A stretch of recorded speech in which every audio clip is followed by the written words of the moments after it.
여러분 반갑습니다. 이번 영상은 인기가 하락하는 한국 여자 전 세계적으로 볼 때 반면 인기가 올라가는 한국 남자 이야기 좀 해보겠습니다. 그리고 국제 결혼 요즘 그런 생각 들어요.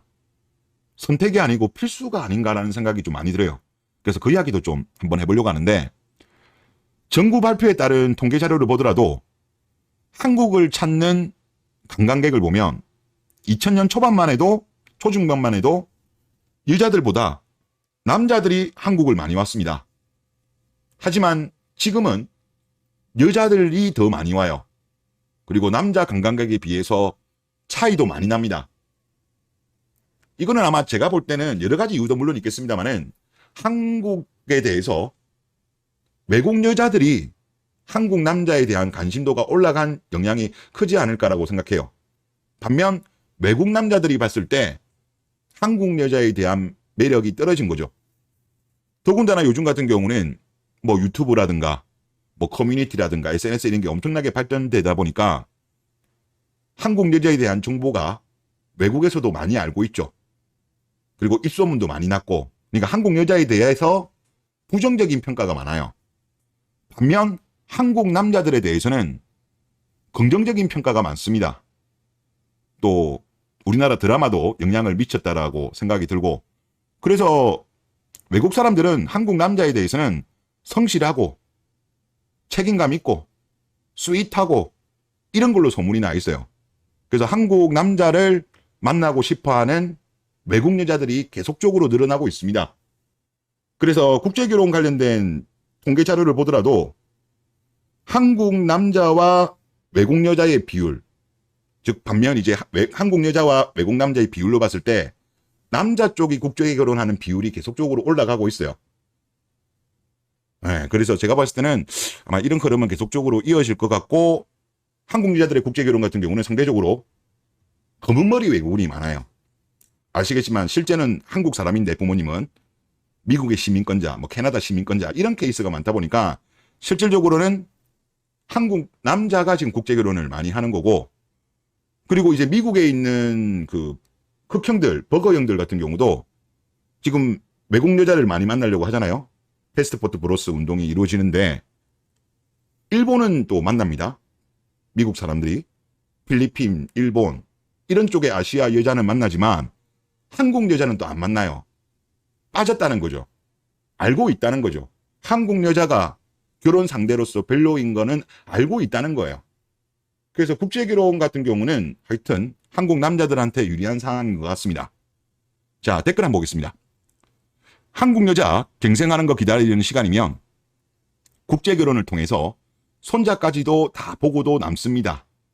즉 우리 세대가 늙어 죽을 때나 되어야 그나마 가능성이 있긴 있습니다 라고 하셨어요.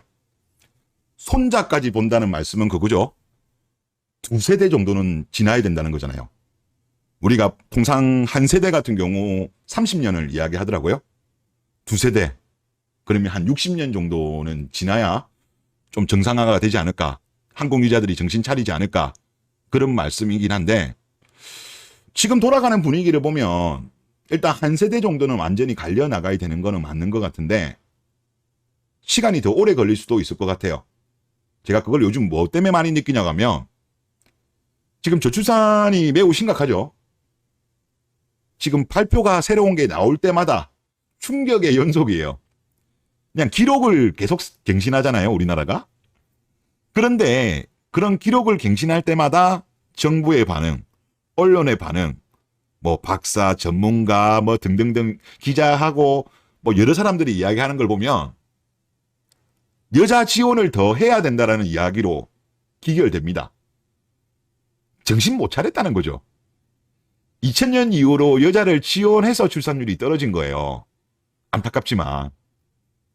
그런데 덜 지원해서 출산율이 떨어졌기 때문에 여자를 더 지원해야 된다는 이야기를 하고 있다는 거예요. 그러니까 정신 못 차린 거죠. 밑에 자료를 보더라도 이건 통계 자료거든요. 인구보건복지협회에서 나왔던 자료. 경제적인 여유가 있다라고 한다면 남자는 결혼을 선택하고 여자는 경제적인 여유가 있으면 비혼을 선호합니다. 안타깝지만 이게 현실이에요.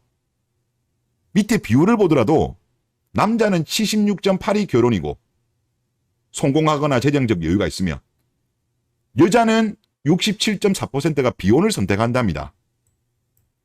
그러니까 지금 대한민국의 저출산 문제를 해결하려고 하면 남자들 쪽으로 도와줘야 돼요. 근데 지금 대한민국이 가는 방향을 보면 반대 방향으로 가는 거예요.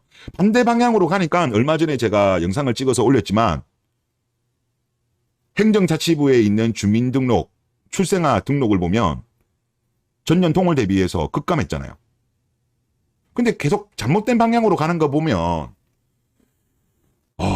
말씀하신 것처럼 댓글 쓰신 분 말씀처럼 두세 대 정도가 지나야 그나마 완전히 그냥 쫄딱 망해야 정신 차리지 않을까라는 생각이 듭니다. 그런데 지금 정신 차려도 이미 늦었다고 저는 보거든요. 이미 늦었다. 늦었는데 아직도 정신 못 차리면 더 힘든 거죠. 왜냐하면 지금 이게 2017년도 조영태 서울대 보건대학원 교수가 조선일보에 기고한 글인데 이분이 2035년이 되면 한국은 소득의 60%를 세금을 떼가지고 75세 이상 700만 명을 부양해야 된다. 이런 거를 조선일보에 기고를 했어요. 물론 이분의 전제는 그래도 지금 와서 보면 행복해로예요. 이분이 전제 단계 2035년에 출생하는 20만 명쯤 될 거다라고 예상을 한 건데 지금 2022년 출생아 수가 24만 9,186명이에요. 아마 출생아 수 같은 경우는 지금 한 우리나라 이 트렌드로 가면 한 2030년도 아니죠. 한 2027년? 26년? 이 정도면 20만 명 정도 찍지 않을까. 그런 생각이 많이 들어요. 그리고 또 어떤 이야기를 하냐고 하면 인력도 기업도 외국으로 갈 가능성이 높고 근로자가 줄고 임금이 높아지면서 일할 사람이 줄어들면 임금은 올라가겠죠. 원천 기술 없는 한국의 제조업은 쇠퇴할 것이고 직장인은 세금 부담에 이민 생각을 할 것이다. 이제 이렇게 되면서 하여튼 한 10년 뒤쯤이면 우리나라가 소득의 거의 60% 세금을 떼야 된다. 이런 이야기를 하고 있습니다. 물론 이제 정부에서는 이민을 받아서 이거를 좀 해결해 보려고 하는데 지금 많은 국가들 우리나라 말고도 뭐 일본도 그렇고 유럽도 그렇고 미국, 캐나다 등등 여러 나라들이 지금 이민을 받으려고 사실상 경쟁을 지금 붙고 있거든요. 우리나라로 얼만큼 많이 올까? 설령 온다고 하더라도 고급 인력들이 우리나라에 많이 올까라는 부분에 있어가지고 캐션 마커예요. 캐션 마커고 최근에 3월 달쯤에 나왔네요. 지금 여러분들 기초연금 아시죠? 지금 기초연금 같은 경우는 어르신들 물론 소득이 매우 많은 분들은 제가 못 받는 걸로 알고 있지만 상당히 많은 노인분들은 기초연금을 지금 받고 계신 걸로 알고 있습니다. 아마 부부이신 분들이 만약에 부부 노인이 아마 25만 원 정도 받고 1인당 그러면 50만 원 정도 지금 기초연금이 나가는 걸로 제가 알고 있습니다. 그리고 만약에 한 분이 돌아가시면 32만 원 정도 받는 걸로 알고 있어요. 그리고 여기에 대한 재원은 전액 세금으로 지원이 되고 있습니다. 근데 지금 이게 얼마 정도로 지금 재원이 지금 들어가냐면 2023년 22조 5천억이에요. 그런데 우리나라가 고령화가 계속적으로 이어지잖아요. 그러면 2030년이 되면 40조가 들어갑니다. 그리고 2030년에 2040년이 되면 78조 그리고 2065년이 되면 217조까지로 올라갑니다. 올해 대한민국의 국가 예산은 623조예요. 거기에 3분의 1에 달할 정도로 기초연금만 하더라도 기초연금은 100% 세금이거든요. 기초연금만 이만큼 써야 되는 겁니다. 그래서 기사의 제목도 매일경제기사였는데요. 이대로면 나라 망한다. 기초연금 엄청나게 돈 많이 들어갑니다. 지금은 얼마 안 들어가도 고령화가 이제 엄청나게 심해질 거니까. 그리고 국민연금도 걱정이죠. 국민연금도. 이것도 엄청나게 나중에 문제가 될 거예요. 지금도 이거에 대한 국민연금 관련해가지고 뭐 개혁을 하려고 하는데 말처는 쉽지 않죠. 일단 현재로서는 많이 내고 늦게 받는 쪽으로 가느라고요. 하여튼 이것도 나중에 큰 부담이 될 겁니다. 그리고 이것도 한번 보시죠. 아마 건강보험료 같은 경우도 엄청나게 문제가 될 거예요. 윤석열 정부에서 내부 추계를 했나 봅니다. 이대로 가면 2070년이 되면 건강보험료 누적 적자가 7천조. 아까 앞에 보셨죠?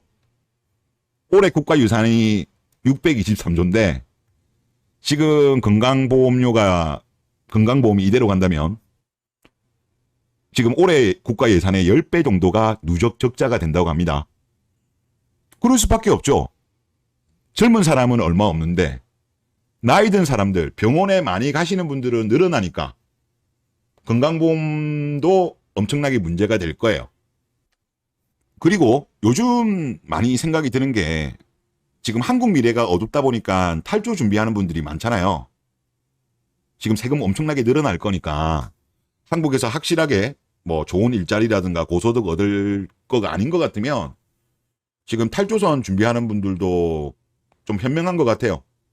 그리고 국제결혼 하시는 분들 보면 그런 이야기를 좀 많이 하시더라고요. 뭐 모두가 그런 건 아니지만 한국에서 일단 돈을 최대한 벌 만큼 벌고 한국이 나중에 세금이 엄청나게 늘어나고 경기가 침체되고 등등 여러 가지 문제가 발생하면 그때는 이제 와이프 국가로 여차하면 런을 칠 생각을 하면서 국제결혼하는 분들도 계시더라고요. 이것도 제가 봤을 때 상당히 현명한 것 같습니다. 이기적이라고 욕을 할 수가 없어요. 제가 볼 때 대한민국 여자들이 깽판을 쳐가지고 지금 이미 늦었어요. 제가 봐도. 지금이라도 정신 차려도 될까 말까인데 뭐 정치권이라든가 언론이라든가 기득권, 지식이라는 사람들이 아직까지도 저출산을 해결하기 위해서는 여자를 더 지원해야 된다는 이런 상황이기 때문에 이분들을 욕할 수가 없어. 한국에서 최대한 돈 벌고 여차하면 와이프 국가로 런을 하겠다는 거를 비판할 수가 없어요. 이기적이라고 할 수가 없어요. 대한민국이 정신을 못 차리고 있으니까 생존해야 되니까 저는 이분들도 상당히 현명한 것이 아닌가라는 그런 생각이 많이 듭니다. 그리고 우리나라가 이민을 받는다고 하는데 잘 될까요? 잘 되면 다행이죠. 저는 잘 될 가능성보다는 안 될 가능성이 높다고 봐요. 그리고 이민자들 같은 경우도 세금이 늘어나겠죠. 근데 대한민국이 복지에 비해서 세금을 왕창 뜯어가게 되면 대한민국에 이민 올 사람이 있을까요? 지금은 좀 올 수 있죠. 지금은 아직까지는 세금이 많지 않다 보니까 올 수는 있겠습니다만은 막상 이제 세금이 많이 늘어난 이후에 그때는 올 사람이 있을까요? 많지 않을 것 같은데요. 물론 그럴 수는 있죠. 자국민한테는 세금을 왕창 부과하고 이민 온 사람들한테는 뭐 세금 작게 줄게 뭐 그런 식으로 당근을 줄 수도 있을 것 같긴 한데 하여튼 이민 받는 것도 제가 볼 때 쉽지는 않을 것 같아요.